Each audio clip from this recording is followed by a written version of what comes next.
Hi friends, எல்லாருக்கும் வணக்கம். நம்ம நவம்பர் மாதத்தினுடைய கரண்ட் அஃபேர்ஸ் தான் பார்க்க போறோம் இந்த வீடியோ பதிவில்.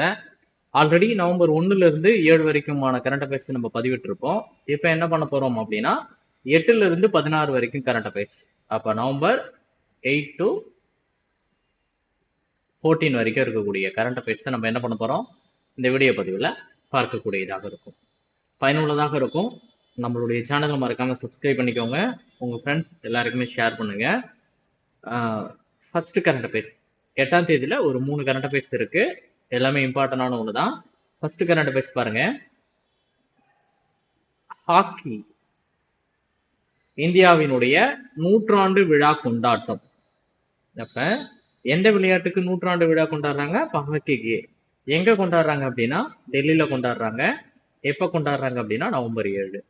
அப்ப நீங்க லாஜிக்கா யோசிச்சு பாருங்க. 1925 ஸ்டார்ட் பண்ணியிருந்தா 2025ன்றது என்னது? 100ஆண்டு விழாவா இருக்கக்கூடியதாக இருக்கும்.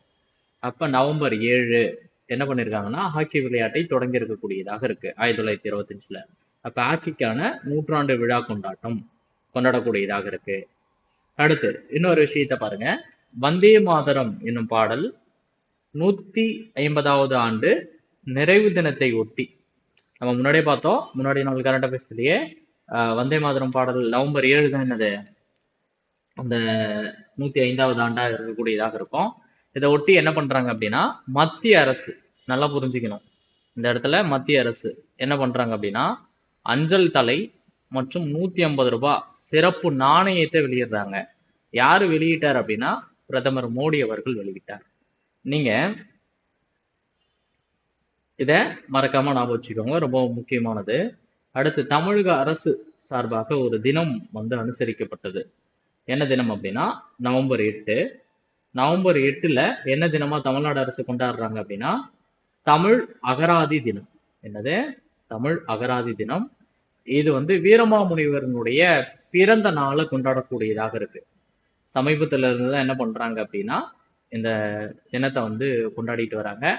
என்ன ஆண்டுல இருந்து தமிழ் அகராதி தினம் கொண்டாடப்படுகிறதுன்றத கமெண்ட் செக்ஷன்ல மறக்காம என்ன பண்ணுங்க, ஒரு கமெண்ட் பண்ணுங்க. கேட்கக்கூடிய கேள்விக்கு எல்லாத்துக்கும் பதில் கட்டாயமா சொல்லுங்க. அப்பதான் உங்களுடைய நாலேஜ் இம்ப்ரூவ்மெண்டா இருக்கும். நானும் பாக்குறேன், நானும் இதை பண்றேன்றதுக்கு பதிலா என்ன பண்ணுங்க, நீங்க எழுத எழுத ஒரு விஷயத்த சொல்லதான் உங்களுடைய நாலேஜ் இம்ப்ரூவ்மெண்ட்டும் இருக்கக்கூடியதாக இருக்கும். அடுத்ததா பாருங்க.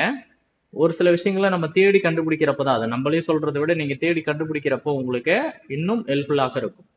9/11/2025 அன்னைய நாளுடைய கரண்ட் அஃபேர்ஸ் பார்ப்போம்.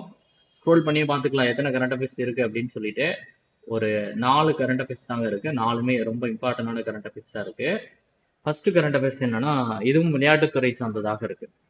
என்ன அப்படின்னா 91வது கிராண்ட் மாஸ்டர் பட்டம் யார் பெற்றிருக்காரு அப்படின்னா விஎஸ் ராகுல் அப்படின்றவர். கிராண்ட் மாஸ்டர் பட்டம் அப்படின்னு வரப்ப ஃபர்ஸ்ட் கிராண்ட் மாஸ்டர் பட்டம் பெற்றவர் யார்? இதெல்லாம் அழகா ஃபர்ஸ்ட் நோட்ல எடுத்து எழுதுங்க. அதுக்கப்புறமா என்ன பண்ணு, இதற்கான ஒவ்வொரு ஆன்சரையும் கண்டுபிடிச்சு கீழே கமெண்ட் செக்ஷன்ல மறக்காம கமெண்ட் பண்ணு. அடுத்ததா பாருங்க. சார்க் அமைப்பினுடைய 66வது இலக்கிய திருவிழா அப்படின்ற ஒண்ணு நடக்கக்கூடியதாக இருக்கு. இந்த இலக்கிய திருவிழா எப்ப தொடங்குது அப்படின்னா நவம்பர் 7ல தொடங்கக்கூடியதாக இருக்கு. எந்த இடத்துல நடக்குது அப்படின்னு பாத்தீங்கன்னா டெல்லியில் நடக்கக்கூடியதாக இருக்கு. நமக்கு தெரியுங்க, இது சப்ஜெக்ட் ரீதியாகவும் நமக்கு ஒரு முக்கியமான கொஸ்டின். சார்க் அமைப்பு எத்தனை நாடுகளை கொண்டது அப்படின்னா 8 நாடுகளை கொண்டது. இதுல ரொம்ப முக்கியமான நாடு எதுனா இந்தியா அப்படின்றதா ரொம்ப முக்கியத்துவம் வாய்ந்த ஒரு நாடாக இருக்கு. இதுல இந்த கரண்ட் அஃபேர்ஸ்ல ஏன் சார் இப்ப இந்தியாவை மென்ஷன் பண்றீங்க அப்படின்னு பாத்தீங்கன்னா இது இந்தியாவில தான் நடந்திருக்கு இந்த இலக்கிய திருவிழா. அடுத்து ரொம்ப முக்கியமான நாடு எதுனா பாகிஸ்தான். பாகிஸ்தான் நாட்டுக்கு நம்ம என்ன பண்ணல அப்படின்னா அழைப்பு கொடுக்கல. பாகிஸ்தான் நாட்டுக்கு நம்ம என்ன பண்ணல, அழைப்பு கொடுக்கல. அதனால பாகிஸ்தான் நாடு இதுல என்ன பண்ணல, கலந்து கொள்ளல. இந்த முன்னாடியே பார்த்திருப்போம், இந்த போர், சர்ஜிக்கல் ஸ்ட்ரைக்கு, அதுக்கப்புறமா இப்ப கடைசியா நடந்த ஆபரேஷன் சிந்தூர், இதெல்லாம் தான் இதற்கான காரணமாக இருக்கக்கூடியதாக இருக்கு. அடுத்து இதுல உங்களுக்கான கமெண்ட் செக்ஷனுக்கான கேள்வி என்னன்னா சார்க் அமைப்பு எப்பொழுது தோற்றுவிக்கப்பட்டது அப்படின்றத கமெண்ட் செக்ஷன்ல கமெண்ட் பண்ணுங்க. அதிகமான விஷயங்களை தேடுங்க. தேட தேட தான் உங்களுக்கு ரொம்ப இம்பார்ட்டண்டான விஷயங்கள்லாம் கிடைக்கும். அடுத்து இந்தியாவில் ஏஐ உச்சி மாநாடு நடக்க இருக்கு. எப்போ நடக்க இருக்கு அப்படின்னா 2026 நடக்க இருக்கிறதா இருக்கு. அதற்கான ஒத்திகை மாநாடுகளை என்ன பண்றாங்க அப்படின்னா அமெரிக்காவில் நடத்தக்கூடியதாக இருக்கு. எங்க? அமெரிக்காவில் நடத்தக்கூடியதாக இருக்கு. அப்ப இதை மறக்காம நான் வச்சுக்கோங்க. இந்தியாவில் 26 நடத்த போறாங்க. அது எப்படிலாம் நடத்தலான்றத ஒத்திகையை அமெரிக்காவில் போய் பார்த்து தெரிஞ்சுக்கிறாங்க. ஒரு ஒத்திகையை நடத்துறாங்க. அடுத்து பாருங்க, ஒரு ஆப், ஒரு செயலி, ஆப்னு சொல்லலாம், செயலி அப்படின்னு சொல்லலாம். என்ன அப்படின்னு பார்த்தீங்கன்னா TAEI ரிஜிஸ்டர் 2.2. இது வந்து நமக்கு யூனிட் 9க்கான ரொம்ப இம்பார்ட்டன்டான கரண்ட் அஃபேர்ஸ். இதுக்கு யூனிட் 9க்கான ரொம்ப இம்பார்ட்டன்டான கரண்ட் அஃபேர்ஸ். இது எதற்காக உருவாக்கியிருக்காங்க பாருங்க, விபத்து மற்றும் அவசர சிகிச்சை செயலியாக இருக்கு. இது எப்போ தொடங்குறாங்க அப்படின்னா 2025 நவம்பர் 8ல். யாரு தொடங்கி வச்சார் அப்படின்னா சுகாதாரத்துறை அமைச்சர். யாரு? தமிழ்நாட்டினுடைய சுகாதாரத்துறை அமைச்சர் தான் இது என்ன பண்ணியிருக்காரு, தொடங்கி வச்சிருக்கக்கூடியதாக இருக்கு. ரொம்ப முக்கியமானது. ஏன்னா முதலமைச்சர் அப்படின்னு நினைச்சுக்க போறீங்க, சுகாதாரத்துறை அமைச்சர். இந்த செயலியை வந்து 6 தூண்கள் அப்படின்னு சொல்லிட்டு மென்ஷன் பண்றாங்க. அந்த 6 தூண்கள் என்ன அப்படின்னு பாத்தீங்கன்னா மாரடைப்பு ஏற்படுவதை கண்டறியக்கூடியதாக இருக்கு. மாரடைப்பு ஒருத்தவங்களுக்கு ஏற்பட்டுச்சுன்னா உடனே அந்த ஆப் மூலயமா ஹாஸ்பிட்டல் கொண்டு போறது கொள்றதுக்கு. தீக்காயங்கள் ஏற்பட்டாலும் சரி, விஷக்கடி மற்றும் விஷமுறிவு. அடுத்து இதுவுமே ரொம்ப முக்கியமானது, குழந்தை நல வாழ்வு அவசர மேலாண்மை சம்பந்தமானது. ஒரு ஆக்சிடென்ட் நடக்குது, அந்த இடத்துல காயங்கள் ஏற்படக்கூடியதாக இருக்கு. பக்கவாதம், ஒரு சிலருக்கு வந்து ஒரு கையோ ஒரு காலோ வரக்கூடியதாக. ஏன்னா இந்த நோய்கள் எல்லாம் சீக்கிரமா கொண்டு போனோம் காப்பாத்துறதுக்கான வாய்ப்புகள் ரொம்ப ரொம்ப அதிகம். இப்ப பக்கவாதம் ஒருத்தவங்களுக்கு வருது அப்படின்னா உடனே கொண்டு போறப்ப என்ன பண்ண முடியாத, ஈஸியா சரி பண்ண முடியும் ஹாஸ்பிட்டல்ல போறப்ப. அடுத்து பாருங்க என்ன சொல்லியிருக்காங்கன்னு பாருங்க. அடுத்த பாயிண்ட், 113 மருத்துவமனைகள்ல இந்த செயலி வந்து பயன்பாட்டிற்கு வந்திருக்குன்னு சொல்றாங்க. அப்ப இந்த செயலி 113 மருத்துவமனைகள்ல வந்திருக்கக்கூடியதாக இருக்கு அப்படின்னு சொல்றாங்க. அடுத்து பாருங்க 10ஆம் தேதி கரண்ட் அஃபேர்ஸ் ஒரு 2ல இருந்து 3 பார்த்துருவோம். ஒரு 4 கரண்ட் அஃபேர்ஸ் இருக்குங்க. அந்த 4ம் ரொம்ப இம்பார்ட்டன்டான ஒண்ணு. அதான் நம்ம பார்க்க போறோம். நலம் காக்கும் ஸ்டாலின் அப்படின்னு சொல்லிட்டு ஒரு திட்டம். இது எப்போ கொண்டு வந்திருக்காங்க அப்படின்னா 2025 ஆகஸ்ட் 2. கரெக்டாக மார்க் பண்ணி வச்சுக்கோங்க. ஏன்னா இதுவுமே யூனிட் 8ல் சுகாதாரத்தை பேஸ் பண்ணி வரக்கூடியதாக இருக்கும். சாரி, யூனிட் 9ல் சுகாதாரத்தை பேஸ் பண்ணி வரக்கூடிய ஒரு கரண்ட் அஃபேர்ஸ்.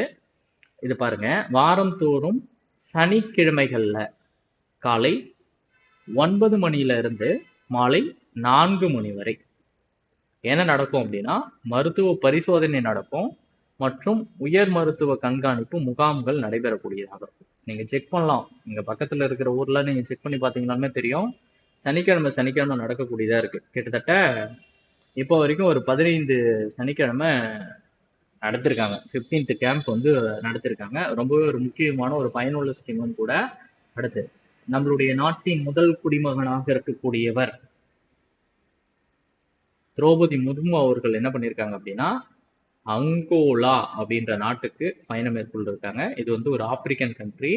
அந்த நாட்டுல 50வது சுதந்திர தின விழாவுக்கு சிறப்பு விருந்தினா இவங்க போயிருக்காங்க. ரொம்பவே முக்கியங்க. ஏன்னா டிஎன்பிசி வந்து என்ன பண்ணுவாங்க அப்படின்னு பாத்தீங்கன்னா நம்ம நாட்டினுடைய சுதந்திர தினம் குடியரசு தின விழாவில் பங்கேற்கிறவங்களே கேள்வியே கேட்கிறாங்க. இப்ப நம்ம நாட்டினுடைய முதல் குடிமகனா இருக்கிறவரு வேறொரு நாட்டினுடைய 50வது சுதந்திர தின விழாவில் பங்கேற்கும் போது அது என்ன பண்ணலாம், கட்டாயமா வினாவா வைக்கலாம். அது மட்டும் இல்லாம அங்க போறப்ப ஒரு சில முக்கியமான ஒப்பந்தங்களை, புரிந்துணர்வு ஒப்பந்தங்களை செஞ்சிருக்காங்க. மீன் வளத்துல நீர்வாழ் உயிரினங்கள் வளர்ப்பு, கடல் வளம், இந்த 3 துறைகள்ல ஒரு புரிந்துணர்வு ஒப்பந்தம் போட்டிருக்காங்க. ரொம்ப இம்பார்ட்டன்டான ஒண்ணு. அடுத்து பாருங்க, ஒரு இன்ட்ரெஸ்டிங்கான ஒரு கரண்ட் அஃபேர்ஸ். வேர்ல்டுலயே ரொம்ப விலை உயர்ந்த அரிசி எந்த நாட்டுல இருக்கு அப்படின்னா ஜப்பான் நாட்டுல இருக்கு. அந்த அரிசியோட பெயர் என்னன்னு பாருங்க, கின்மேமை பிரிமியம். கின்மேமை பிரிமியம் அப்படின்றதுதான். அடுத்து சூப்பரான ஒரு ஸ்கீம், முதியோர்களை சார்ந்து வரக்கூடிய ஒரு ஸ்கீம், அன்பு சோலை திட்டம் அப்படின்ற ஒரு திட்டத்தை நவம்பர் 10ஆம் தேதி 2025ல் நம்மளுடைய முதல்வர் சிஎம் அவர்கள் தொடங்கி வச்சிருக்காங்க. எங்க தொடங்கியிருக்காங்க அப்படின்னா திருச்சியில தாங்க தொடங்கி வச்சிருக்கக்கூடியதா இருக்கு. எங்க? திருச்சியில தொடங்கி வச்சிருக்காரு. ஓகேங்களா? சரி, ரொம்ப முக்கியமானது. பார்ப்போம் இதனுடைய நோக்கங்கள் என்ன அப்படின்னு பார்த்தீங்கன்னா, மூத்த குடிமக்களின் நலவாழ்வை மேம்படுத்துவதற்காக, மூத்த குடிமக்களோட நலவாழ்வை மேம்படுத்துறதுக்காக, அது மட்டும் இல்லாம முதியோர் மனமகிழ வளமயமாக இருக்கும் அப்படின்னு சொல்றாங்க. இது திருச்சின்றது ஆல்ரெடி பார்த்தோம். பர்டிகுலர் பிளேஸ்னா என்னது? ஒட்டம்பட்டு. ஒட்டப்பட்டு. தமிழ்நாடு முழுவதும் 25 இடங்கள்ல இந்த அன்பு சோலை மையங்கள் வச்சிருக்காங்க. இந்த அன்பு சோலை மையங்களுடைய முக்கியமான நோக்கங்கள் என்ன அப்படின்னா, ஒரு 4 நோக்கங்களை கொடுத்திருக்காங்க. இயன்முறை மருத்துவ சேவை, பொழுதுபோக்கு, திறன் மேம்பாட்டு நிகழ்வுகள் மூலம் மனமும் உடலும் சுறுசுறுப்பாக இருப்பதற்கு அப்படின்னு சொல்றாங்க. ஓகேங்களா? அடுத்து மெயின் ஹைலைட்டட் பாயிண்ட் இதுதாங்க. பணி செல்லக்கூடிய குடும்பத்தில் இருக்கக்கூடிய மூத்த உறுப்பினர்களின் பாதுகாப்பை உறுதி செய்தல் அப்படின்னு சொல்றாங்க. அடுத்து நம்ம முன்னாடியே பார்த்தோம், சமீபத்தில் இந்த ஹாக்கி விளையாட்டுக்கு தான் என்ன பண்ணாங்க, 100வது ஆண்டு விழா வந்து கொண்டாடினாங்க.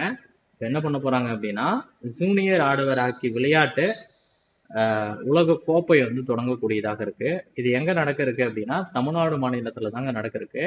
எப்பல இருந்து நடக்க போகுது அப்படின்னா, நவம்பர் 28ல இருந்து டிசம்பர் 10 வரைக்கும் தமிழ்நாட்டுல என்னென்ன பிளேசஸ்ல நடக்குது அப்படின்னா, சென்னை மற்றும் மதுரையில் நடக்கக்கூடியதாக இருக்கு.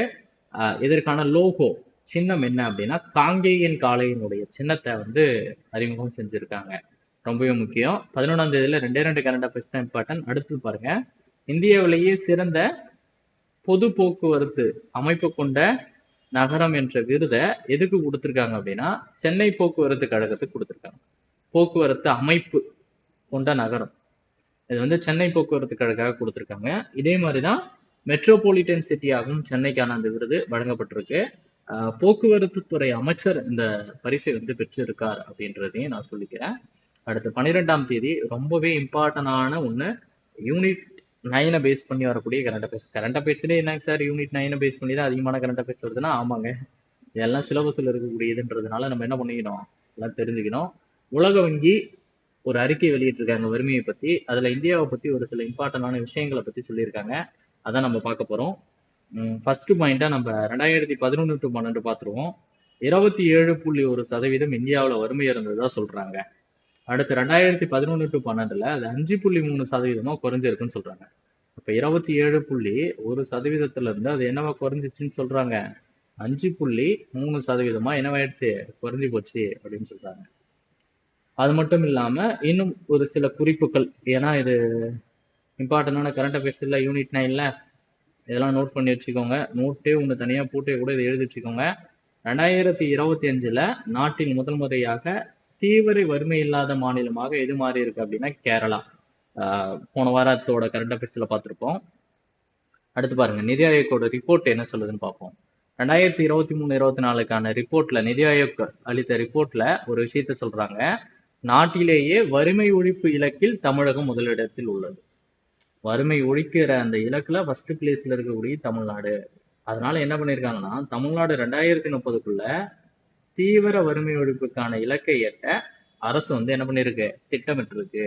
இலக்கு அப்படின்றத நிர்ணயம் செஞ்சிருக்காங்க. அடுத்து 13ல ரொம்ப இம்பார்ட்டன்டான சில கரண்ட் அஃபேர்ஸ் எல்லாம் இருக்கு. அடுத்து பாருங்க, இங்க நம்ம பார்க்குறோம் ரொம்ப முக்கியமானது, பிரான்ஸ் நாட்டினுடைய செவாலிய விருது. இந்த செவாலிய விருது தான் என்னது, மிக உயரிய விருது அப்படின்னு சொல்லலாம். மிக உயரிய விருது, பிரான்ஸ் நாட்டினுடைய மிக உயரிய விருதுனா செவாலிய விருது. யாருக்கு கொடுத்துருக்காங்க அப்படின்னா, தோட்டா தரணி அவர்களுக்கு தரக்கூடியதாக இருக்கு. அடுத்து மத்திய துறையில இருக்கக்கூடிய ஜல்சக்தி அமைச்சகம் என்ன பண்றாங்கன்னா, தேசிய தண்ணீருக்கான விருதுகளை அறிவிச்சிருக்காங்க. அதுல நம்ம ஒரு சில விஷயங்களை பார்க்கணும். இந்த தேசிய தண்ணீருக்கான விருதுல சிறந்த மாநிலங்கள், மாவட்டங்கள், உள்ளாட்சி அமைப்பு அப்படின்னு சொல்லிட்டு கொண்டு போறாங்க. அதுல ஃபர்ஸ்ட் சிறந்த மாநிலங்களாக இருக்கக்கூடியது எது அப்படின்னா, மகாராஷ்டிரா, குஜராத், அடுத்து என்ன இருக்கு, ஹரியானா. அத மகாராஷ்டிரா, குஜராத், ஹரியானா. எம்ஜிஆர் சொல்லுவோம் பார்த்தீங்களா, அதுக்கு பதிலாக எம்ஜிஹெச். இதுதான் முதல் 3 மாநிலங்களாக இருக்கு. சிறந்த மாவட்டங்கள் அப்படின்னு வரப்ப அந்த தெற்கு மண்டலத்தில் இருக்கக்கூடியது, தென் மண்டலத்தில் இருக்கக்கூடிய திருநெல்வேலி மாவட்டத்தை சொல்றாங்க. நமக்கு பேப்பர்ல திருநெல்வேலி மாவட்டம் ரொம்ப இம்பார்ட்டன்டானது இருக்கு. அடுத்து சிறந்த நீர் பயனாளர் சங்க பிரிவுல கோயம்புத்தூர் இம்பார்ட்டன்டான ஒன்றா இருக்கு. ஓகேங்களா? ஊராட்சிக்கான விருது இது வந்து தேர்டு பிளேஸ். தமிழ்நாடு ஊராட்சிக்கான விருதுல எத்தனாவது இடத்துல இருக்கு? Third place.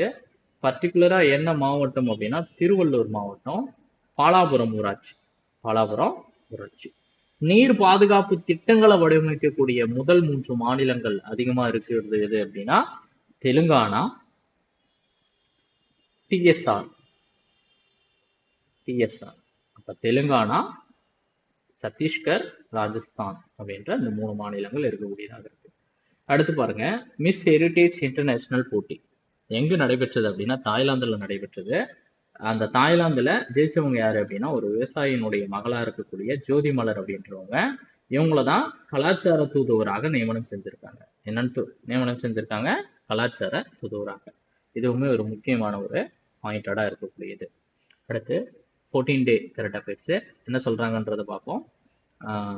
மூடிஸ் நிறுவனம், இது ஆக்சுவலா அந்த மூடிஸ் நிறுவனத்தை பொறுத்த வரைக்கும் நம்ம கேள்விகளை எதிர்பார்க்கலாங்க. ஒரு 2 முறை டிஎன்பிசி இதுல இருந்து வினா எடுத்திருக்காங்க. இவங்க கொடுத்துருக்கிற அந்த ரிப்போர்ட்டை பேஸ் பண்ணி என்ன பண்ணியிருக்காங்கன்னா இந்தியாவோட பொருளாதாரம் என்னவா இருக்கும் அப்படின்னா 6.5% வளரும் அப்படின்னு சொல்லிட்டு இருக்காங்க.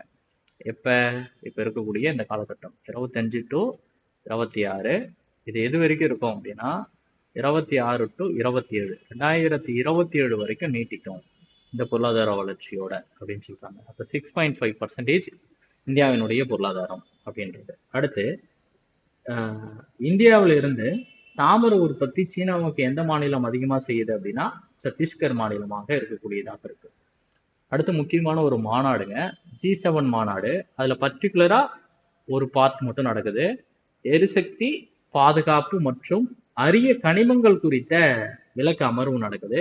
இது கனடாவில் தாங்க நடக்குது. இந்தியா சார்பா யார் கலந்துக்கிறாரு அப்படின்னா ஜெய்சங்கர் அவர்கள் கலந்துக்கிறாரு. G7 மாநாடு ஃபர்ஸ்ட் G8 நாடுகளாக கொண்டிருந்தது. ரஷ்யா இருந்துச்சு, இப்ப ரஷ்யா வந்து நீக்கப்பட்டுருச்சு. அதனால மீதி இருக்கக்கூடிய கனடா,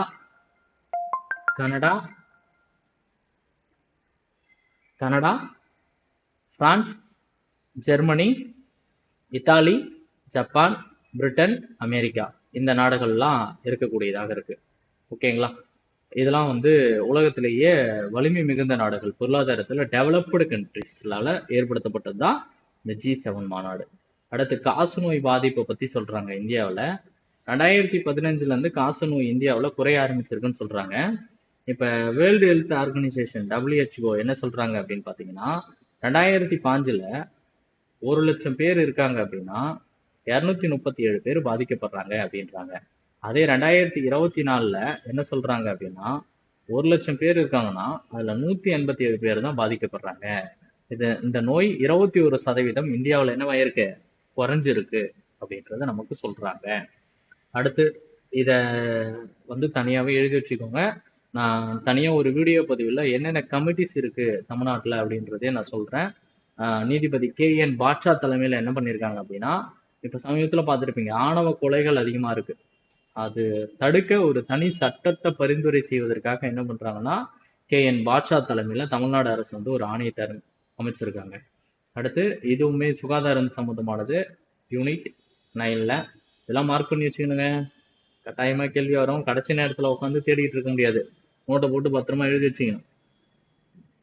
பெண்களுக்கு புற்றுநோய் கண்டறிய நடமாடும் மருத்துவ ஊர்தி திட்டம் எப்ப தொடங்குறாங்க அப்படின்னா நவம்பர் 13, 2025. பெண்கள் இருக்கக்கூடிய இடத்துக்கே, வசிப்பிடத்துக்கே சென்று புற்றுநோய் உள்ளிட்ட நோய்களை கண்டறிய நவீன வாகனமா இருக்கு. இதை ஃபர்ஸ்ட் எங்க அறிமுகம் செய்யறாங்க அப்படின்னா காஞ்சிபுரம் மாவட்டத்துலதான் அந்த வாகனத்தை அறிமுகம் செய்யறாங்க. அங்க அறிமுகம் செஞ்சு அதை பார்த்துட்டு என்ன பண்ண போறாங்க அப்படின்னா 37 வாகனங்களை மற்ற மாவட்டங்கள்லாம் கொண்டு வர போறதா சொல்லியிருக்காங்க. இதுல என்னென்ன பரிசோதனைகள் மேற்கொள்ளப்படும் அப்படின்னா ஒரு பெண்ணிற்கான கருப்பை வாய் புற்றுநோய் இருக்கா இல்லையான்றதை செக் பண்ணாங்க. மார்பக புற்றுநோய், வாய் புற்றுநோய், இது வந்து ரொம்ப இம்பார்ட்டன்டான ஒண்ணு. அது கூடயே என்ன பண்றாங்கன்னா அடிஷ்னலா ஒரு 4 சேவைகளை செய்யாங்க. அவங்களுக்கு நீரிழிவு நோய் இருக்கா, சர்க்கரை நோய் இருக்கா, உயர் ரத்த கொதிப்பு BP இருக்கா, ரத்த சோகை இருக்கா, இதய நோய்கள் இருக்கா அப்படின்ற அந்த டெஸ்டையுமே அவங்க என்ன பண்ணக்கூடியதாக இருக்குங்க. இதாங்க ரொம்ப இம்பார்ட்டன்டான கரண்ட் அஃபேர்ஸ். மறக்காம நோட் பண்ணி வச்சுக்கோங்க. Thank you to all.